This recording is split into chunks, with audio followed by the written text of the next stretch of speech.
Sir. Dharma madam ಮಾತಾಡಿ. Thank you sir, thank you ಈ ಸಮಗ್ರ ಜೀವನ ಶೈಲಿಯಲ್ಲಿ ಅವಕಾಶ ಕೊಟ್ಟಿದ್ದಕ್ಕಾಗಿ ಎರಡು ಮಾತಾಡಕ ಥ್ಯಾಂಕ್ ಯು ಯಾಕೆ ಇಷ್ಟಪಡ್ತೀನಿ. ಬಹಳ ಅದ್ಭುತ ನಮ್ ಕ್ಲಾಸ್, ಮಹಾತ್ಮ ಫೌಂಡೇಶನ್ ಕ್ಲಾಸ್ಗೆ ಮತ್ತೆ ರಂಗನಾಥ್ ಸರ್ ಕೂಡ ಕೋಟಿ ಕೋಟಿ ವಂದನೆಗಳು ತಿಳಿಸ್ತೀನಿ.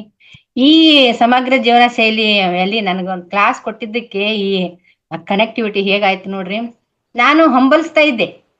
ನಾವು ನಮ್ಮ ಕರ್ನಾಟಕ ಧ್ಯಾನ ಪ್ರಗತಿ ಪರಿಷತ್ ಅಲ್ಲಿ ನಮ್ಮ ಹರಿ ಸರ್ ಕ್ಲಾಸ್ ಅಲ್ಲಿ ನಾವು 4-5 ವರ್ಷದಿಂದ ಅಲ್ಲೇ ಅಟೆಂಡ್ ಆಗೋದು, ಅಲ್ಲೇ ಕೇಳ್ತೇವಿ. ನಾನು ಅಷ್ಟೇ ಗುರುಗಳ ಕ್ಲಾಸ್ ಅಷ್ಟೇ ಕೇಳಿ ಅದನ್ನ ಹೇಗೆ ಪಾಲನೆ ಮಾಡೋದು, ನಮ್ಮ ಜೀವನಕ್ಕೆ ಏನ್ ಬೇಕು ಅಂತ ಎಲ್ಲ ತೊಡ್ಕೊಂಡು ಆರೋಗ್ಯ ಆನಂದ ಪಡ್ಕೊಂಡಿದ್ದೀವಿ ನಮ್ಮ ಗುರುಗಳ ಕ್ಲಾಸಿಂದ. ಪ್ರತಿದಿನ ಒಂದು ಪಾಠ ಇರ್ತೈತಿ, ಅದನ್ನ ನಾವು ಜೀವನಕ್ಕೆ ಅಳವಡಿಸ್ಕೊಂಡೇವು ಅಂದ್ರೆ ಆರಾಮಾಗಿರ್ತೀವಿ. ನಮ್ಮ ಪತ್ರಿ ಗುರುಗಳ ಧ್ಯಾನ ಹಾಗೆ ಮತ್ತೆ ಧ್ಯಾನ ಜ್ಞಾನ ಮತ್ತೆ ಸತ್ಸಂಗ ಸ್ವಾಧ್ಯಾಯ ಮಾಡ್ಕೊಂಡಿದ್ವಿ. ಆದ್ರೂ ಕೂಡ ನನಗೆ ಏನೋ ಒಂದು ಕಡಿಮೆ ಆಯ್ತಲ್ಲ ಅಂತ ನನ್ ಭಯಕ್ಕೆ ಬಹಳ ಅಂತರಾಳದ ಬರ್ತಾ ಇತ್ತು. ಏನೋ ಕಮ್ಮಿ ಆಗೈತೆ ನನಗೆ, ಏನೋ ಕಮ್ಮಿ ಆಗೈತೆ ಅಂತ ನಾನು ಅಂದಾಗ ಒಂದು ದಿನ ನಿಮ್ಮ ಈ ಸಮಗ್ರ ಜೀವನ ಶೈಲಿಯಲ್ಲಿ ನನ್ಗೊಂದು ಅನುಭವ ಶೇರಿಂಗ್ ಕೊಟ್ಟಂಗ ಅಶ್ವಿನಿ ಮೇಡಮ್ ಜೊತೆ ಮಾತಾಡಿದೆ. ನಾನು ಮಾತಾಡಿದಾಗ ಅವ್ರಂದ್ರು, ನೀವು ನಮ್ಮ ಸಮಗ್ರ ಜೀವನ ಶೈಲಿಗೆ ಬರೀ ನಿಮಗೆ ಬೇಕಾಗಿದ್ದೆಲ್ಲ ಸಿಗ್ತದಂತ ಹೇಳೋದು. ಅದನ್ನ ನೋಡ್ದೆ, ಈ ದಿನ ಕ್ಲಾಸ್ ಕೇಳ್ತಾ ಇದ್ದೀವಿ ಇವಾಗ ಒಂದ್ 2 ತಿಂಗಳಿಂದ. ಆಗ ನಾನು ಜಾಯ್ನ್ ಆಗ್ತಾ ಇರ್ಲಿಲ್ಲ, ಅದೇ ಯಾಕಂದ್ರೆ ಯೂಟ್ಯೂಬ್ ಅಲ್ಲಿ ಬರಲ್ಲ ಇದು, ನಾನು ಜಾಸ್ತಿ ಯೂಟ್ಯೂಬ್ ಅಲ್ಲೇ ನೋಡ್ತಿದ್ದೆ. ಹಾಗಾಗಿ ಈ 4 ದಿನದಿಂದ ಜಾಯ್ನ್ ಆಗ್ತಾ ಇದ್ದೀನಿ. ಎಷ್ಟು ಅದ್ಭುತ ಕ್ಲಾಸ್ ಅಂದ್ರ ಜೀವನಕ್ಕೆ ಜನರಲ್ ನಾಲೆಜ್ ಆಗಿ ಎಲ್ಲಾನು ಎಷ್ಟು ಅದ್ಭುತ. ಏನೋ ಒಂದು ಕಾನ್ಫಿಡೆಂಟ್ ಬಂದಂಗ ಆಗ್ಯದ. ನನ್ನ ಮನೆಯಲ್ಲಿ ನನ್ನ ಮನಸ್ಸು ನನ್ನ ದೇಹ ಕಂಟ್ರೋಲ್ ಆಗಿ ಇಟ್ಕೊಂಡು ಆನಂದವಾಗಿ ಇನ್ನೂ ಒಂದ್ ಏನೋ ಬೇಕಂತಿತ್ತಲ್ಲ ಮನಸ್ಸು, ಆ ಬೇಕಂದಿದ್ದನ್ನ ಮತ್ತೆ ಪತ್ರಿಜಿಗಳು ನನಗೆ ಒದಗಿಸಿ ಕೊಟ್ಟಿದ್ದು ಸಮಗ್ರ ಜೀವನ ಶೈಲಿ ಅಂತ ಹೇಳಕ್ ಇಷ್ಟಪಡ್ತೀನಿ. ಬಹಳ ಅದ್ಭುತ ಕ್ಲಾಸ್ಗಳು ಬರ್ತಾ ಇದಾವ, ಎಲ್ಲ ಕೂಡ ತಿಳುವಳಿಕೆಯಿಂದ ಕಲಿತಾ ಹೋಗೋಣ ಅಂತ ಹೇಳ್ತೀನಿ. ನನ್ಗೆ ಇವಾಗ ಏನ್ ತಿಳಿಸ್ಬೇಕು ಅಂದ್ರ, ಈ ಕಿಡ್ನಿ ಬದಲಾವಣೆ ಅನ್ನೋದು ತುಂಬಾ ದೊಡ್ಡ ಇದು ಕಷ್ಟದ ಕೆಲಸ ಅಂತ ಎಲ್ಲರೂ ತಿಳ್ಕೊಂಡಿವಿ. ಇಲ್ಲಿವರೆಗೂ ನಾನು ತಿಳ್ಕೊಂಡಿದ್ದೆ. ಎಲ್ಲರೂ ಭಯ ಬೀಳ್ಬೇಕಾಗಿಲ್ಲ. ಈ ಕಿಡ್ನಿ ಟ್ರಾನ್ಸ್ಪ್ಲಾಂಟ್ ಅನ್ನೋದು ಬಹಳ ಸರಳ ಐತಿ. ಈಗ ವೈಜ್ಞಾನಿಕ ತುಂಬಾ ಮುಂದುವರೆದೈತಿ, ಅದನ್ನೂ ಮುಂದುವರೆದೈತಿ. ಈ ಆಧ್ಯಾತ್ಮಿಕದಲ್ಲಿ ಬಂದಾಗ ಇನ್ನೂ ಕಾನ್ಫಿಡೆಂಟ್ ಜಾಸ್ತಿ ಬರ್ತೈತಿ ನಮಗ.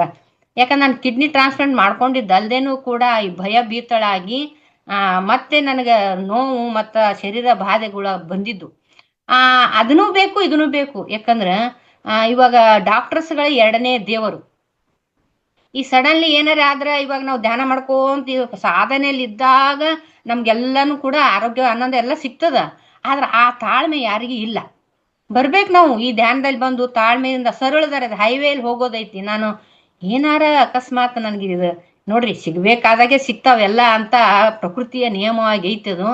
ಈ ಕಿಡ್ನಿ ನನ್ಗೆ ಏನಾರ ಫೇಲ್ ಆಗೋದಕ್ಕಿಂತ ಮುಂಚೆ ನಾ ಡಯಾಲಿಸಿಸ್ ಅಲ್ಲಿ ಇದ್ನೆ ಅಂದ್ರ, ಈ ಆನಾಪಾನಸತಿ ಧ್ಯಾನ ಸಿಕ್ಕಿತ್ತು ಅಂದ್ರ ನಾನು ಕಿಡ್ನಿ ಟ್ರಾನ್ಸ್ಪ್ಲಾಂಟ್ ಮಾಡ್ಕೊಳಲ್ಲ ಅಂತ ಹೇಳಕ್ ಇಷ್ಟಪಡ್ತೇನೆ. ಯಾಕಂದ್ರೆ ಇಲ್ಲೇ ಅದು ದಿವ್ಯ ಔಷಧಿ, ಆ ಚೈತನ್ಯ ಶಕ್ತಿ ಇಲ್ಲೇ ಐತಿ. ನಾನು ಶೂನ್ಯಸ್ಥಳಾಗಿ ಧ್ಯಾನಸ್ಥಳಾಗಿ ನಿಸ್ವಾರ್ಥದಿಂದ ನಾನು ಧ್ಯಾನಸ್ಥಳ ಆಗಿದ್ನಂದ್ರ ಆಗ್ಬೇಕು. ಇನ್ನೂ ಆಗೋರ್ಗೆ ಹೇಳ್ತೀನಿ. ಆದ್ರ ನಾವೆಲ್ಲನೂ ಕೂಡ ನಮ್ಮ ಶರೀರದಲ್ಲಿರುವ ಅಂಗಾಂಗಗಳನ್ನ ಹೀಲ್ ಮಾಡ್ಕೊಂಡೇನು ಅದನ್ನ ಶುದ್ಧಿ ಮಾಡ್ಕೊಂಡು ಆರೋಗ್ಯವಾಗಿರ್ಬಹುದು ಅಂತ ಹೇಳಕ್ ಇಷ್ಟಪಡ್ತೀನಿ. ನನ್ಗೇನಾರ ಧ್ಯಾನಕ್ಕಿಂತ ಈ ಕಿಡ್ನಿ ಟ್ರಾನ್ಸ್ಪ್ಲಾಂಟ್ ಆಗೋಕ್ಕಿಂತ ಮುಂಚೆ ಧ್ಯಾನ ಸಿಕ್ಕಿತ್ತಂದ್ರೂ ಕೂಡ ನಾನು ಕಿಡ್ನಿ ಟ್ರಾನ್ಸ್ಪ್ಲಾಂಟ್ ಮಾಡ್ಕೊಳ್ಳೋರೆ ಆರೋಗ್ಯ ಆನಂದದಿಂದ ಇರ್ತೀನಿ ಅಂತ ಹೇಳಕ್ ಇಷ್ಟಪಡ್ತೀನಿ.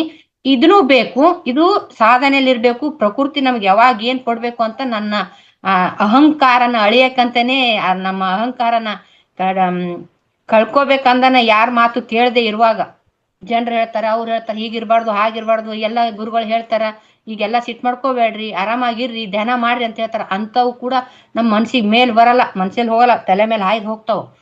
ಆ ತರ ಅಹಂಕಾರದ ನಾನಂತೀನಿ, ಜನರಿಗೆ ಹೇಳಲ್ಲ. ನನ್ನ ಅಹಂಕಾರನ ಅಳಿಯಕ್ಕಂತಾನೇ ನಮ್ಮ ದೇಹಕ್ಕ ಶಿಕ್ಷೆ ಆಗ್ತದಂದ್ರೆ ಶಿಕ್ಷೆ ಎಲ್ಲಿ ಆಗ್ತದ? ಮೇಲ್ಗಡೆ ಹೋದ್ಮೇಲೆ ಏನ್ ಶಿಕ್ಷೆ ಆಗ್ತದ? ಇವಾಗ ಹೇಳ್ತಾರ ಬಾಣಲೆಲ್ಲ ಹಾಕ್ತಾರ, ಏನು ಖಾರ ಪುಡಿ ಹಾಕ್ತಾರ, ಬೆಂಕಿ ಹಾಕ್ತಾರ, ಬೆಂಕಿಯಲ್ಲಿ ಬಾಣಲೆ ಸುಡ್ತಾರ. ಏನ್ ಸುಡಾಕ್ ಏನೈತೆ ಅಲ್ಲಿ ಸುಡ್ಲಾಕ? ಆತ್ಮ ಅಂತೂ ಇಲ್ಲೇ ಓಡಾಡ್ತಾ ಇರ್ತೈತಿ, ಮತ್ತ ಆಮೇಲೆ ಶರೀರ ಅಂತೂ ಇಲ್ಲೇ ಮಣ್ಣಾಗಿ ಹೋಗ್ತದ. ಶಿಕ್ಷೆ ಎಲ್ಲೇ ಆಗ್ತದ? ಮೇಲೆಲ್ಲ ಶಿಕ್ಷೆ, ಇಲ್ಲೇ ಸ್ವರ್ಗ ಇಲ್ಲೇ ನರಕ. ಹಾಗಾಗಿ ಈ ನರಕ ಅಂದ್ರೆ ಏನು, ಸ್ವರ್ಗ ಅಂದ್ರೆ ಆನಂದ ಜೀವನ, ಶರೀರ ಆರೋಗ್ಯವಾಗಿ ಇಟ್ಕೊಂಡು ಆರೋಗ್ಯದಿಂದ ಆನಂದದ ಇರುವುದೇ ಸ್ವರ್ಗ. ಮತ್ತೆ ಈ ಶರೀರ ಬಾಧೆಯಲ್ಲಿ ನೋವು ಮತ್ತು ಹಿಂಸೆಯಿಂದ ಇರುವುದೇ ನರಕ. ಇದಕ್ಕಿಂತ ಎಂತ ಬೇಕು ಹೇಳ್ರಿ? ಹಾಗಾಗಿ ನಮ್ಮ ಅಹಂಕಾರನ ಅಳಿಯಕ್ಕಂತಾನೆ ನಮ್ಮ ಸೊಕ್ಕ ಅಡಗಸ್ ಅಂತ ಹೇಳ್ತೀನಿ ನಾನು, ನಮ್ಮ ಕಡೆಯಿಂದ ಸೊಕ್ಕ ಅಡಗಸಕ್ಕಂತ ಬಂದಿರೋವೇ ನಮ್ಮ ದೇಹದ ಇಂಥ ದೊಡ್ಡ ದೊಡ್ಡ ರೋಗಗಳು ಅಂತ ಹೇಳ್ತೀನಿ. ನಾನು ಮಾಡಿದ ಪಾಪಗಳೇ ಹಿಂದಿನ ಜನ್ಮದ್ದು ಈ ಜನ್ಮದ್ದು ಯಾವ ಪಾಪಗಳೇ ಈ ರೋಗಗಳಾಗಿ ಬರ್ತಾವ. ಬಂದಿದ್ದನ್ನ ಓಕೆ ಅಂತ ಸ್ವೀಕಾರ ಮಾಡ್ತಾ ಆನಂದದ ಜೀವನ ಜೀವಿಸ್ಬೇಕಂತ ಹೇಳಕ್ ಇಷ್ಟಪಡ್ತೀನಿ. ಈಗ ಇವೆಲ್ಲ ಮಾತು ಬರೋದು ಈ ಧ್ಯಾನಕ್ಕಿಂತ ಮುಂಚೆ ಈ ತರ ಇರ್ಲಿಲ್ಲ ನಾವೆಲ್ಲ. ಯಾಕೆ ಬಂತು, ನನಗ್ಯಾಕೆ ಬಂತು, ಯಾಕೆ ಬಂತು, ಯಾಕೆ ಬಂತು, ಯಾಕೆ ಏನಿಲ್ಲ. ಮತ್ತೆ ಇನ್ನೂ ಒಂದು ಆಪ್ಷನ್ ನಮ್ಗ ಇವಾಗ ವೈಜ್ಞಾನಿಕವಾಗಿ ಕೂಡ ತುಂಬಾ ಮುಂದುವರೆದಾರೆ ಎಲ್ಲ ವಿಜ್ಞಾನ. ಹಾಗಾಗಿ ಡಾಕ್ಟರ್ಸ್ಗಳೇ ಎರಡನೇ ದೇವರಾಗ್ಯಾರ. ಇವಾಗ ನನಗ ಕಿಡ್ನಿ ಟ್ರಾನ್ಸ್ಪ್ಲಾಂಟ್ ಆಯ್ತು, ಆದ್ಮೇಲೆ ಕೂಡ ಆರಾಮಾಗಿತ್ತು. ಏನು ಅವಕಾಶಗಳದಾವ ಈಗ ನಮಗೂ. ಏನು ಟ್ಯಾಬ್ಲೆಟ್ಸ್ ತಗೊಂಡು ಏನೋ ಟ್ರಾನ್ಸ್ಪ್ಲಾಂಟ್ ಮಾಡ್ಕೊಂಡು ಸ್ಟ್ರೆಂತ್ ಹಾಕೊಂಡು ಹಾರ್ಟ್ಗೆ ಏನೇನೋ ಮಾಡಕ್ ಎಲ್ಲ ಇವಾಗ ಅವಕಾಶಗಳು ಇವೆಲ್ಲ. ಡಾಕ್ಟರ್ಗಳು ನಮ್ಗ ಎರಡನೇ ದೇವರಾಗ್ಯಾರ ಅವರು ಕೂಡ. ಹಂಗಾಗಿ ಇಲ್ದಿದ್ರೆ ಏನ್ ಮಾಡೋದು ನೋಡಿ, ಪ್ರಕೃತಿ ಕೂಡ ನಮ್ಗೆ ಇವೆಲ್ಲ ಆಪ್ಷನ್ಸ್. ಗುಳಿಗೆ ತಗೊಂಡ ಕಾಲಕ್ಕೆ ಆರಾಮಾಗಿರ್ತೀವಿ, ಧ್ಯಾನ ಮಾಡ್ಕೊಂಡು ಆರಾಮಾಗಿರ್ತೀವಿ, ಮತ್ತೆ ಏನೋ ಟ್ರಾನ್ಸ್ಪ್ಲಾಂಟ್ ಮಾಡ್ಕೊಂಡು ಆರಾಮಾಗಿರ್ತೀವಿ. ಅಕಸ್ಮಾತ್ ಹಾರ್ಟ್ ಅಟ್ಯಾಕ್ ಆಗ್ಬಿಟ್ರ, ಒಂದೇ ಸರಿಗೆ ಹೋಗ್ಬಿಟ್ರಿ ಏನ್ ಮಾಡೋದು? ಅವ್ರಿಗಿಂತ ಬೆಟ್ರ್ ಅಲ್ಲ ನಾವು, ಅವ್ರಿಗಿಂತ ಒಳ್ಳೇದಲ್ಲ ನಮಗೆ. ಒಂದೇ ದಿನಕ್ಕೆ ನಮ್ಗೆ ಗುಳಿಗೆ ತೊಗೊಂಡು ಧ್ಯಾನ ಮಾಡ್ಕೊಂಡು ಮತ್ತೆ ಡಾಕ್ಟರ್ ಹತ್ರ ಹೋಗ್ಬಿಟ್ಟಾದ್ರೂ ಕೂಡ ಆರಾಮಾಗಿರಾಕ್ ಅವಕಾಶ ಕೊಟ್ಟಾರ. ಅದಕ್ಕಾಗಿ ಇದ್ಯಾಕೆ ಹಿಂಗಾಯ್ತು, ನನಗ್ಯಾಕೆ ಬಂತು, ನನಗ್ಯಾಕೆ ಮೈಗ್ರೇನ್ ಆಯ್ತು, ನನಗ್ಯಾಕೆ ಮಂಡಿ ನೋವು ಬಂತು ಅನ್ನೋದನ್ನ ಬಿಟ್ಟು ಆರೋಗ್ಯವಾಗಿರ್ಲಕ್ಕ ಮತ್ತೆ ಇದ್ರ ಈ ಡಾಕ್ಟರ್ ಜೊತೆ ಇದೆಲ್ಲ ತಗೊಂಡು ಇದಕ್ಕಿಂತ ಹೆಚ್ಚಿನ ಶಕ್ತಿ ಉಸಿರಿನ ಮೇಲೆ, ಉಸಿರು ಅಮೃತ, ಆ ಉಸಿರು ಅಮೃತನ ಸೇವಿಸ್ತಾ ಇದ್ರೆ ಪುನರ್ಜನ್ಮ ಪಡ್ಕೊಂಡಿದ್ದೀನಿ ನಾನು ಕೂಡ ಅಂತ ಹೇಳಕ್ ಇಷ್ಟಪಡ್ತೀನಿ. ಯಾರು ಕಿಡ್ನಿ ಟ್ರಾನ್ಸ್ಪ್ಲಾಂಟ್ ಮಾಡ್ಕೊಳಕ ಯಾರು ಭಯ ಬೀಳ್ಬೇಡ್ರಿ. ಇನ್ನೊಬ್ರು ಹೇಳ್ತೀನಿ, ಯಾಕಂದ್ರೆ ನಮ್ಮ ಯಜಮಾನ್ರೆ ನನಗೆ ಕೊಟ್ಟಾರ ಕಿಡ್ನಿ, ಅವ್ರು ಡೋನಾರು, ನಾನು ರೆಸಿಡೆಂಟು. ಆದ್ರೂ ಕೂಡ ನಾನು ಆರೋಗ್ಯವಾಗಿದ್ದೀನಿ. ಇನ್ನೊಂದು ಜನರಿಗೆ ಭಯ, ಕಿಡ್ನಿ ಕೊಟ್ಟವ್ರಿಗೆ ಭಯ, ನನ್ಗೆ ಏನಾರ ಆಗ್ತದೇನೋ, ಏನಾರ ಆಗ್ತದೆ. ಏನೂ ಆಗಲ್ಲ. ಯಾಕಂದ್ರೆ ನಮ್ಮ ಯಜಮಾನ್ರು ಇವಾಗ 6 ವರ್ಷ ಆಯ್ತು, ನಾನು ಕೂಡ ಆರೋಗ್ಯವಾಗಿದ್ದೀನಿ. ನಮ್ಮ ಯಜಮಾನ್ರನ್ನ ಧ್ಯಾನ ಮಾಡಲ್ಲ ಅಂತೀನಿ, ಅವ್ರು ಹುಟ್ಟುತ್ತಲೇನೆ ಆಧ್ಯಾತ್ಮಿಕರೇ ಅದಾರ. ತುಂಬಾ ಮುಗ್ಧ, ತುಂಬಾ ನಿಸ್ವಾರ್ಥ, ಯಾವುದು ನಿನ್ನೆದು ನಾಳೆದು ಯೋಚನೆ ಮಾಡಲ್ಲ, ಪ್ರೆಸೆಂಟ್ ಆಗಿರ್ತಾರ. ಅದಕ್ಕೆ ಅವ್ರು ಅಷ್ಟು ಆರೋಗ್ಯವಾಗಿದ್ದಾರೇನೋ ಅಂತ ಹೇಳಕ್ ಇಷ್ಟಪಡ್ತೀನಿ. ಅವರು KSRTC ಬಸ್ಸಿನ ಡ್ರೈವರ್ ಅದಾರ. ಆ ಡ್ರೈವರ್ ಇದ್ರು ಕೂಡ ಡ್ರೈವಿಂಗ್ ಮಾಡ್ತಾರ ಅಂದ್ರ ಆರೋಗ್ಯವಾಗಿದಾರ ಅಂದ್ರ ಹೇಗಿರ್ತಾರ? ಅದಕ್ಕೆ ಒಂದೇ ಕಿಡ್ನಿ ಇದ್ರು ಕೂಡ ಆರೋಗ್ಯವಾಗಿರ್ತಾರ. ಅವ್ರು ರಿಸಿಪೆಂಟು ಆರೋಗ್ಯವಾಗಿರ್ತಾರ, ಮತ್ತೆ ಡೋನರ್ ಕೂಡ ಆರಾಮಾಗಿರ್ತಾರ. ಡೋನರ್ ಕೊಡೋರು ಏನ್ ಮಾಡ್ತಾರ, ಭಯ ಬೀಳ್ತಾರೆ, ನಾ ಕಿಡ್ನಿ ಕೊಟ್ರೆ ನನ್ಗೆ ಏನಾರ ಆಗ್ತದೇನೋ, ಏನಾರ ಆಗ್ತದೆ ಅಂತ ಹಿಂದೆ ಹಾಕ್ತಿರ್ತಾರೆ. ಇನ್ನೊಂದು ಜೀವದಾನ ಮಾಡ್ತಾರೆ, ಪುನರ್ಜನ್ಮ ಕೊಡ್ತಾರೆ, ಅವರು ಜೀವದಾತರಾಗ್ತಾರ ನಮಗ. ಯಾರೇ ಆಗ್ಲಿ ಕೂಡ ನೀವು ಕಿಡ್ನಿ ದಾನ ಕೊಡೋರು ನಿಮ್ಮ ಯಾರಿಗೆ ಸಂಬಂಧಿಕರಿಗೆ, ಬೇರೆಯವ್ರಿಗೆ ಕೊಡೋನ್ ಬೇಡ, ಬೇರೆಯವ್ರಿಗೆ ಬೇಕಾಗಿಲ್ಲ, ಬೇಡ, ಅದು ಆಗುದಿಲ್ಲ. ಯಾಕಂದ್ರೆ ಇವಾಗ ಲೀಗಲ್ ಆಗಿ ತುಂಬಾ ಸ್ಟ್ರಿಕ್ಟ್ ಇದೆ ಅದು, ಯಾರ್ಯಾರು ಕಿಡ್ನಿ ಕೊಡೋದು. ನಮ್ಮ ಸಂಬಂಧಿಕರಲ್ಲೇ ನಮ್ಮ ಅಕ್ಕ ತಂಗಿ ಅಣ್ಣ ತಮ್ಮ ಯಾರ್ಯಾರು ಕೊಡ್ತಿದ್ರಿ ಅಂದ್ರೆ ಯಾರು ಭಯ ಬೀಳ್ಬೇಡ್ರಿ ಅಂತ ಹೇಳಕ್ ಇಷ್ಟಪಡ್ತೀನಿ. ಇದ್ರ ನಾನು ಅನುಭವಿಸಿರೋ ಮೂಲಕ. ಯಾಕಂದ್ರೆ ನಮ್ಮ ಯಜಮಾನ್ರು ಕೂಡ ತುಂಬಾ ಆರೋಗ್ಯವಂತರದಾರ, ಡ್ರೈವಿಂಗ್ ಮಾಡ್ತಾರೆ, ಡೈಲಿ OT ಮಾಡ್ತಾರೆ. ಬೆಳಿಗ್ಗೆ ಹೋದ್ರೆ ರಾತ್ರಿ 10 ಗಂಟೆ, 3 ದಿನ ಡ್ಯೂಟಿ ಕೂಡ, ಬೆಂಗಳೂರು ಡ್ಯೂಟಿ ಕೂಡ ಮಾಡ್ತಾರೆ. ಅವ್ರಿಗೆ ಏನು ಆಗಿಲ್ಲ, ತುಂಬಾ ಆರಾಮಾಗಿದ್ದಾರೆ. ಕೊಟ್ಟವರು ಆರಾಮಾಗಿದ್ದಾರೆ, ನಾನು ತಗೊಂಡವಳು ಕೂಡ ಪತ್ರಿಜಿ ಗುರುಗಳಿಂದ ತುಂಬಾ ಆನಾಪಾನಸತಿ ಧ್ಯಾನ ಮಾಡ್ತಾ, ಹಾಗೆ ನಿಮ್ಮೆಲ್ಲರ ಜೊತೆ ಸತ್ಸಂಗ ಮಾಡ್ತಾ, ಅರ್ಥ ಮಾಡ್ಕೊತಾ ಜೀವನನ ಆನಂದವಾಗಿ ಇಟ್ಕೊಂಡಿದ್ದೀನಿ. ಡಾಕ್ಟರ್ಸ್ ಕೂಡ ಎರಡನೇ ದೇವರು. ಮತ್ತ ಈ ಕಿಡ್ನಿಗೆ ಏನಂದ್ರ ಒಂದೊಂದು ಅಂಗಾಂಗಗಳಿಗೆ ಒಂದೊಂದು ಮೂಲ ಐತೆ ಅಂತ. ಇವಾಗ ಮೊಳಕಾಲ್ ನೋವು ಬಂತು ಅಂದ್ರ ಶರಣಾಗತಿ ಮಂಡಿ ಊರಿ ನಮಸ್ಕಾರ ಮಾಡ್ತೇವಲ್ಲ ನಾವು ಎಲ್ಲಾ ಕಡೆ, ಅದಕ್ಕೆ ಆ ಮಂಡಿಗಳಿಗೆ ಶರಣಾಗತಿ ಭಾವ ಅಂತೆ. ಹಾಗೆ ಶರಣಾಗತಿ ಭಾವ ಬಂದಾಗ ನಾವು ಮಂಡಿ ಊರಿ ನಮಸ್ಕಾರ ಮಾಡ್ತೇವಲ್ಲ, ಅದಕ್ಕೆ ಮನುಷ್ಯಲ್ಲಿ ಯಾವತ್ತೂ ನಮ್ಮ ಶರಣಾಗತಿ ಭಾವ, ಪ್ರತಿಯೊಂದು ವಸ್ತುವಿಗೆ ಪ್ರತಿಯೊಂದಕ್ಕೂ ಕೂಡ ಶರಣಾಗತರಾಗಬೇಕು ನಾವು. ನಾನು ನಂದು ಅನ್ನೋದು ಏನಿಲ್ಲ ಇಲ್ಲಿ. ಆವಾಗ ಆ ಶರಣಾಗತಿ ಭಾವ ಹೇಗ್ ಮಂಡಿಗಿದೆಯೋ ಹಾಗೇನೆ ಕಿಡ್ನಿಗೆ ಭಯ ಅನ್ನೋದಿದೆ ಅಂತ.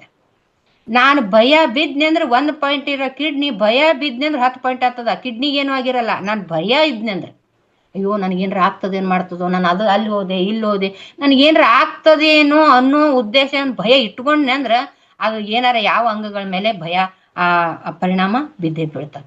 ಅದಕ್ಕಾಗಿ ಮೇನ್ ಇಂಪಾರ್ಟೆಂಟ್ ಆಗಿ ಭಯ ಬೀಳ್ಬೇಡ್ರಿ. ಏನು ಒಂದ್ಸಾರಿ ಹುಟ್ಟು ಬಂದಿವಿ, ಒಂದ್ಸಾರಿ ಸಾವಾಗ್ತದೆ. ಹುಟ್ಟು ಸಾವು ಪ್ರಕೃತಿಯ ನಿಯಮ ಐತಿ. ಯಾಕೆ ಭಯ ಬೀಳೋದು? ಈ ಬಂದಿರೋ ಎಲ್ಲ ಘಟನೆಗಳ ಮಧ್ಯದಲ್ಲಿ ಏನು ಆಗುದಿಲ್ಲ, ಪ್ರಕೃತಿಯ ನಿಯಮವಾಗಿ ಎಲ್ಲ ಆಗ್ತಾ ಇರ್ತೈತಿ. ಇಷ್ಟು ಗಟ್ಟಿ ಮಾಡ್ಬೇಕು ಅಂದ್ರೆ ಸಾಧನೆ ಮಾಡ್ಬೇಕು, ಸತ್ಸಂಗ ಮಾಡ್ಬೇಕು, ಬರ್ಬೇಕು. ಈ ಗಟ್ಟಿತನ ಒಮ್ಮೆ ಹೇಳಿದ ತಕ್ಷಣ ಬರುದಿಲ್ಲ. ಧ್ಯಾನ ಮಾಡೋಣ. ನಮ್ ಗುರುಗಳು ಸರಳ ಧ್ಯಾನ ಕೊಟ್ಟಾರ. ಎಷ್ಟು ಏನು ರಿಸ್ಟ್ರಿಕ್ಷನ್ ಇಲ್ಲಾರ್ದೆ ಧ್ಯಾನ ಐತಿ. ಮತ್ತ ಹೈವೇ ಆರ್ಡಿನರಿ ಬಸ್ ಕುಂತಿಲ್ಲ ನಾವು, ಇವಾಗ ಎಕ್ಸ್ಪ್ರೆಸ್ ಬಸ್ಸು ಒಮ್ಮೆಲೆ ಮುಟ್ಟೋದು. ಹಾಗಾಗಿ ಆರಾಮಾಗಿ ಇದು ಧ್ಯಾನ ಮಾಡ್ತಾ ಈ ಭಯ ಬೀಳಾರ್ದಾರ ಯಾವದಕ್ಕೂ ಭಯ ಬೀಳ್ಬೇಡ್ರಿ. ಕಿಡ್ನಿ ಟ್ರಾನ್ಸ್ಪ್ಲಾಂಟ್ ಮಾಡ್ಕೊಳ್ಳೋರು ಕೊಡೋರು ಕೂಡ ಭಯ ಬೀಳ್ಬೇಡ್ರಿ ಇದ್ರ ಬಗ್ಗೆ ಅಂತ ನಾನು ಅನುಭವಿಸೀನಿ. ಇನ್ನು ಈ ಪ್ರೆಸೆಂಟ್ ಆಗಿ ಜೀವಿಸ್ತಾ ಇದ್ದೀವಿ. ಏನಿಲ್ಲ, ವೈಜ್ಞಾನಿಕವಾಗಿ ತುಂಬಾ ಜಾಣರಿದಾರ ಡಾಕ್ಟರ್ಸ್. ಅದ್ರ ಪ್ರಕಾರನು ಹೋಗೋಣ. ಹಾಗೆ ನಮ್ಮ ಗುರುಗಳು ಎರಡೆರಡು ಸಿಕ್ಕವ ನಮಗ ಆಪ್ಷನ್ಸ್. ಅದ್ಭುತವಾದ ಜೀವನ, ಈ ನರಕ ಜೀವನನ ಸ್ವರ್ಗ ಮಾಡ್ಕೊಂಡಿದ್ದೀನಿ ನಾನೇ ಪ್ರೆಸೆಂಟ್ ಆಗಿ ಅಂತ ಹೇಳಕ್ ಇಷ್ಟಪಡ್ತೀನಿ. ಸ್ವರ್ಗಮಯ ಜೀವನ ಐತೆ ಅಂತ ಹೇಳ್ತಾರೆ. ತುಂಬಾ ಅದ್ಭುತ ಮೇಡಮ್, ಒಳ್ಳೆ ಅನುಭವ ಹಂಚ್ಕೊಂಡಿದ್ದೀರಾ.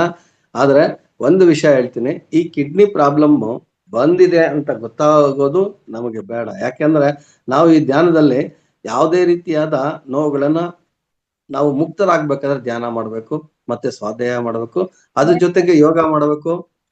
ಮತ್ತೆ ಆದಷ್ಟು ನಮ್ಮ ದೇಹನ ಆರೋಗ್ಯವಾಗಿ ಇಟ್ಕೊಳ್ಳೋದಕ್ಕೆ ಈ ಒಂದು ವೇದಿಕೆ ಇದೆ ನಮಗೆ.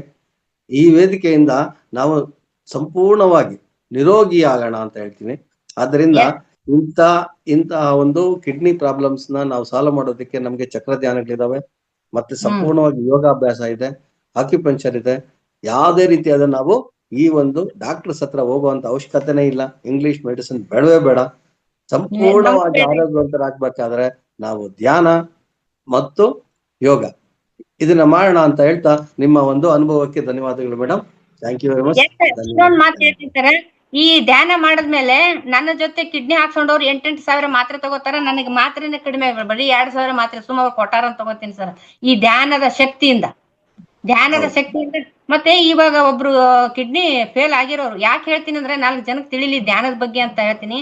ಈ ಕಿಡ್ನಿ ಫೇಲ್ ಆಗೈತಿ, ಆದ್ರೂ ಕೂಡ ನಾ ಟ್ರಾನ್ಸ್ಫರ್ ಮಾಡ್ಕೊಳಲ್ಲ ಅಂತ ಧ್ಯಾನ ಮಾಡ್ತಾ ಇದಾರೆ. ಇವಾಗ ಡಯಾಲಿಸಿಸ್ ಏನಿಲ್ಲ ಏನು ಸರ್, ಆರಾಮಾಗಿದ್ದಾರೆ ಅವರು ಧ್ಯಾನ ಮಾಡ್ಕೊಂಡು.